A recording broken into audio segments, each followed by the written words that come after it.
Second video of the day here at Dolphins Today by Chat Sports. I am your host, Nic Rohloff, because we got some news. The Miami Dolphins made a sneaky signing, and it's a name that you may actually remember. Plus, we have a lot of injury updates to go through before this first week of the preseason against the Chicago Bears, mainly on Austin Jackson. We'll touch on Cam Smith, as well as Iafatu Melifonwu. But I mentioned it. It is the first week of the NFL preseason. They started off against the Chicago Bears on Sunday at 1 p.m. Eastern Time. Are you excited for the first preseason game? I know I'm fired up, and I can't wait to be live on the channel hanging out with all of y'all. If y'all are excited, type those me's down in the comments.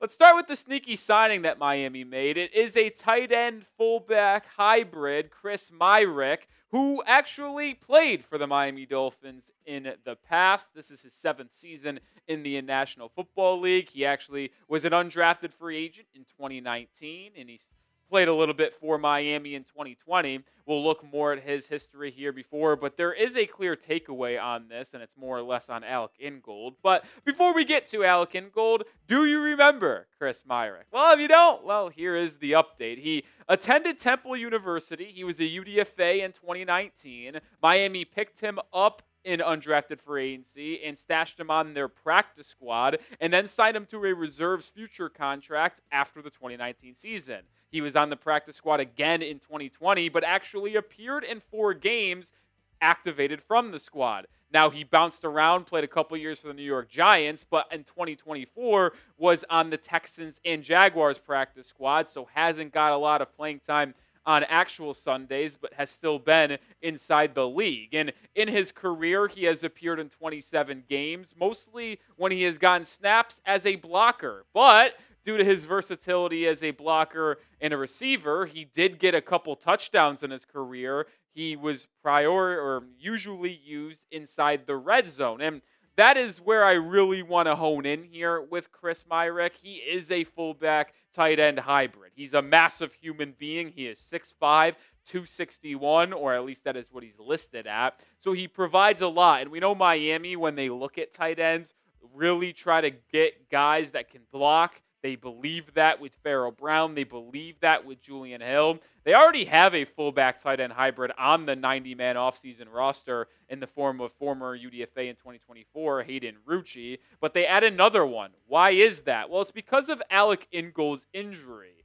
If you were not aware, on Sunday morning, August 3rd's practice, Ingold went down, and a lot of the players, it would look like a scary injury, went down on one knee, huddled around him. Now, he eventually got up and walked off the field under his own power, so it wasn't like it was a soft tissue injury like an Achilles, like an ACL.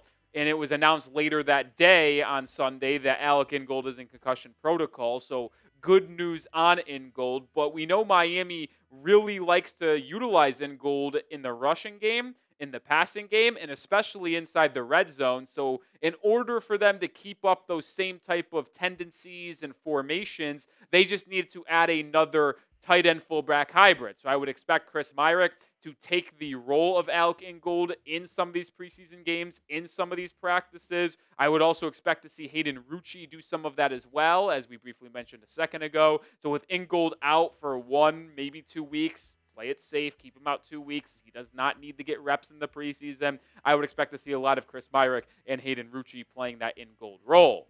And this is why you subscribe to the channel, by the way, because no matter how small the Dolphins news is, we will cover it. Miami made a couple moves over the weekend with signings, with extensions. We had you covered then as well. So if you want top-notch Miami Dolphins coverage, join the channel today. Let's segue over to another injured player, not Alec Ingold, but actually Austin Jackson, because this came out over the weekend, and it made me a little nervous. Now, I do feel a little bit better about it now, but Cameron Wolfe had the report that Dolphins escape an injury scare for key pass rusher Jalen Phillips. On the practice Saturday, Phillips did go down, but he also tweeted out and said he just got whipped by another leg and it's just a bruise. He'll be fine, thank goodness. But the part we're showcasing here is Austin Jackson, because Wolf was told that he will miss multiple weeks here in the month of August with a lower body injury, but the hope is that he will be back and ready to roll for the Week 1 game against the Indianapolis Colts. And it does sound like he will be ready to go for that Week 1 game. Mike McDaniel was asked about it before practice on Sunday, and he said that Austin Jackson has nothing to do with anything about missing into the regular season, and it doesn't seem to be in that time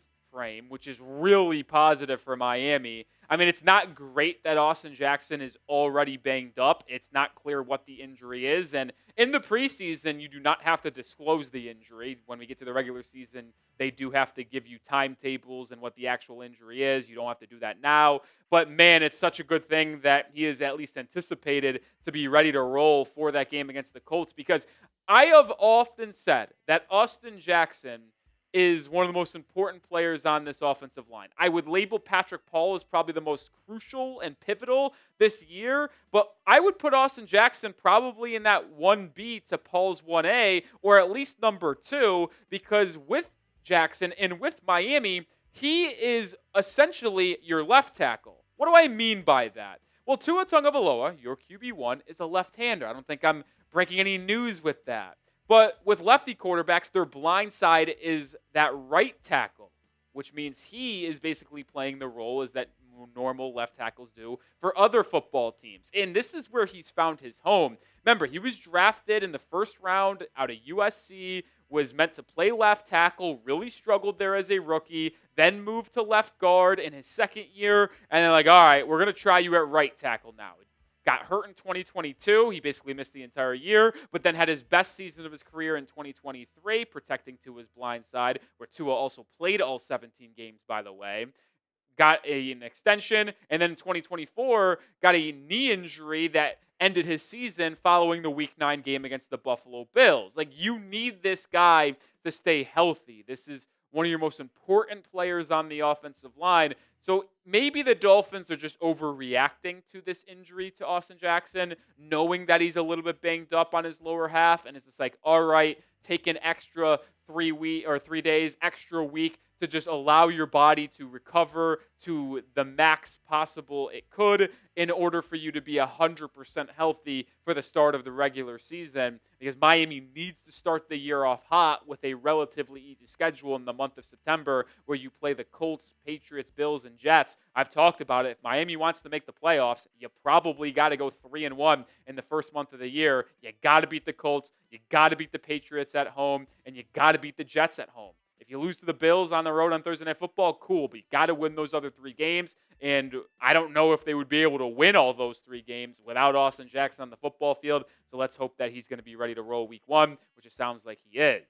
But the Dolphins did make a signing on Sunday morning in the form of Germain Ifedi, the longtime veteran offensive tackle who has started a lot of games for a lot of different teams, most notably with the Seattle Seahawks. That's where he started his career. He is a right tackle, so this is maybe just some insurance. I'm not sure if Ifedi will ultimately make the 53-man roster. It's certainly possible that he could be a backup swing tackle for Miami due to the experience he has, but he is likely going to be probably your starting right tackle going forward with Austin Jackson sidelined during training camp, so we'll keep our eye on that. But Ifedi added to the roster on Sunday, not a bad depth offensive lineman to have on this roster.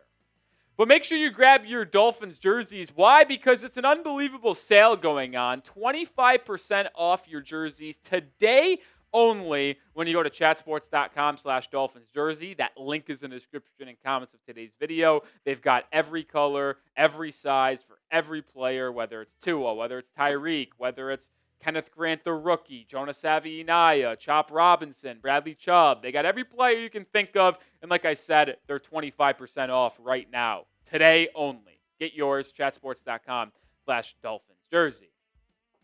More Dolphins injury updates to come here, and we're going to particularly look to the secondary with Cam Smith and Ifeatu Melifonwu. And we'll start with Cam Smith because, my goodness, here we go again. This is the third year Cam Smith is in the National Football League. 2023, second round pick out of South Carolina. And once again, we have to deal with an injury. He didn't play his rookie season, could never find traction with defensive coordinator Vic Fangio at the time. In 2024, you hope to have him as your third corner, at least as a boundary guy behind Kendall Fuller and Jalen Ramsey. He gets hurt, misses the first 4 or 5 games of the season, returns, was absolutely abysmal to the point where he gets benched by Storm Duck. The Dolphins organization challenged him to stay healthy and be able to be ready to roll this summer. He's injured and he's missing time. I just think the experiment has to end, unfortunately. And Brian Duker, the secondary coach in Miami, was asked about Cam Smith earlier today, and he said, yeah, we obviously want him out there and be able to stack reps. It's a missed opportunity, but it's also an opportunity for somebody else to take advantage of those as well. Trying to be able to be durable and avoid the injuries, he's got to consistently put that on tape. It's something he's still working through. And if we're going to be just straight up here, I know it's hard to give up on a second-round pick in their third year, but this guy just simply can't be rostered. I'm sorry. He was absolutely horrific last year, and I'll never forgive him for how bad he played against the Arizona Cardinals last season. Because if we're being real, Dolphins win that game, they probably have a chance to win the final game of the season and make the playoffs with 10 wins.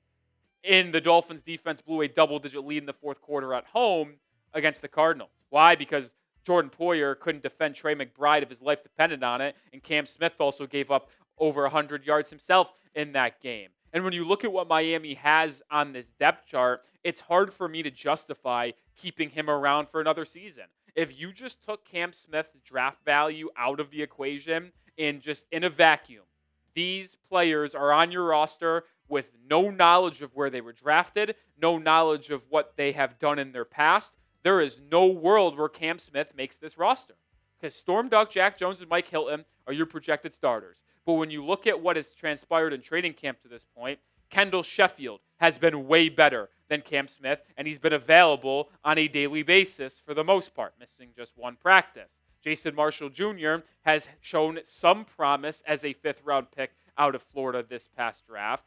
And if you're looking towards the cornerback room and you're projecting what it would be on the 53-man roster in late August, this is probably where I would land on August 4th. Storm Duck, Jack Jones, and Mike Hilton are your guaranteed players. Those are my 3 starters at this point. I think Jason Marshall Jr. is probably a lock as well due to him being a fifth-round rookie. I know I just said you could take away draft value, but that was specifically just for the one scenario. And with Kendall Sheffield playing so well, I would put him on this 53-man roster. And then the 6th corner that I would like to keep would be an NFL free agent, whether it's Rasul Douglas, Asante Samuel Jr., Stephon Gilmore, it doesn't matter. Add an NFL free agent, keep the other 5, and it's a relatively fine cornerback room for what you have, at least in the beginning of August. The point is, Cam Smith is not reliable on the football field. He can't stay healthy, and I am sick and tired of giving him multiple opportunities to prove himself. He has proven he can't stay on the field. He has proven that he is not good enough to be a starting corner in the National Football League. So cut bait, wipe your hands clean, and move on. Do you agree with me, though? What say you? Should the Dolphins cut Cam Smith? I am firmly in the position of yes. I'm typing my C's for cut. Do you want to keep him, though? You can type your K's. Let me know your thoughts in the comments. Final player we'll touch on here with injury news. It's Iafetu Melifonwu, and it's a positive one. We haven't had a lot of positive updates on this show with the injuries to Cam Smith and Austin Jackson, but Melifonwu was finally activated off the non-football injury list this past weekend. He had his first official practice with the Miami Dolphins on Sunday, August 3rd, and this is such a good thing to see because Miami unfortunately got hit with an injury at safety with Ashtyn Davis. Now it is not a season ender. That's what Mike McDaniel said. And with Miami not really adding another veteran safety to this point in the offseason in a training camp, I doubt that Davis is going to be out for more than half of the year. Maybe I'm going a little bit too quick with that assumption. But Melifonwu, certainly with Ashtyn Davis's injury, projects as that starting safety opposite of Minkah Fitzpatrick. I would be shocked if Dante Trader Jr. as a rookie, since he's missed time, would be able to seize that role. I doubt Patrick McMorris would be able to grab it. And even though I'm bullish on Elijah Campbell and his versatility with special teams and in the secondary. I doubt he'll be a starter. So with the entire month of August to go and Melifonwu finally getting to practice every single day, I think he's going to do enough in this next month and in the preseason to solidify himself as the starter opposite of Minkah Fitzpatrick. And he hasn't got a lot of opportunities in the past. He's been a rotational third, fourth safety in his career to this point for the Detroit Lions. But coming out of college, he was known as a very rangy, athletic safety and versatile defensive back who can play a little bit in the nickel. And that's his specialty. It's really coverage. He's not one of those thumping safeties that can really attack in the run game and get down in the box and play physical. That's not his style, so maybe Minkah Fitzpatrick will have to play more of that role this upcoming year if Melifonwu is the other starter and you kind of just put Iafatu as that free safety, ranging, speedy guy in center field, but with the versatility to maybe line up in the nickel at times as well. I think he has the chance to be an impact player for Miami. I remember when the Dolphins originally signed these two safeties, Melifonwu and Ashtyn Davis, in the first 2-3 days of free agency in early March. I was a lot more excited about the addition of Melifonwu. Now, over the offseason, I came around on Ashtyn Davis and actually projected him to be the starter alongside Fitzpatrick. But with that injury, it now points to Melifonwu being that guy. So I can't wait to see what he can do in some of these joint practices against Chicago, his old team Detroit next week, and Jacksonville in the third week of the preseason, and see him play some live reps as well in these 3 preseason games because he'll need to play in order to solidify himself and cement himself as that other starting safety when the Dolphins trot out against the Colts in NFL Week 1. All right, that will do it for this episode of Dolphins Today. We are continuing to bring you daily content. We'll have a video out tomorrow morning, and we'll be live on Tuesday afternoon as well, as we always are. So subscribe to the channel for 2 videos every day, weekly live shows, and watch parties every Sunday as well. So subscribe now.